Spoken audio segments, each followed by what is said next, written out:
brought you by Silver Pumps and Motors. Top quality और consistent performance के लिए सिर्फ सिल्वर पंप्स नाम याद रखना। తెలుగు సినీ అభిమానులు ఎప్పుడెప్పుడా అని ఎదురు చూస్తున్న అనౌన్స్మెంట్ వచ్చేసింది. 14 ఏళ్ల క్రితం ఆగిపోయిన నంది అవార్డ్స్ ను సరికొత్తగా గద్దర్ అవార్డ్స్ పేరుతో ఇచ్చేందుకు ఏర్పాట్లు చేసింది తెలంగాణ ప్రభుత్వం. ఇండివిడ్యువల్ కేటగిరీస్ తో పాటు ఉత్తమ చిత్రాలకు కూడా అవార్డులను ప్రకటించింది జ్యూరీ.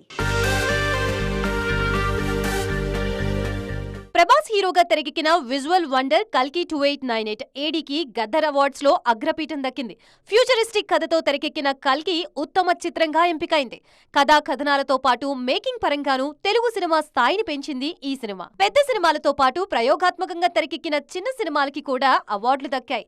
ఉత్తమ ద్వితీయ చిత్రంగా పొట్టేల్, ఉత్తమ తృతీయ చిత్రంగా లక్కీ భాస్కర్ సినిమాలు అవార్డులు సాధించాయి. లక్కీ భాస్కర్ చిత్ర దర్శకుడు వెంకీ అట్లూరి ఉత్తమ స్క్రీన్ ప్లే రైటర్ గా ఎంపికయ్యారు. ఉత్తమ జాతీయ సమైక్యతా చిత్రంగా కమిటీ కుర్రాళ్లు ఎంపికైంది. నిహారిక కొణిదెల నిర్మాతగా మారి తెరకెక్కించిన తొలి ఫీచర్ ఫిలిం ఇది.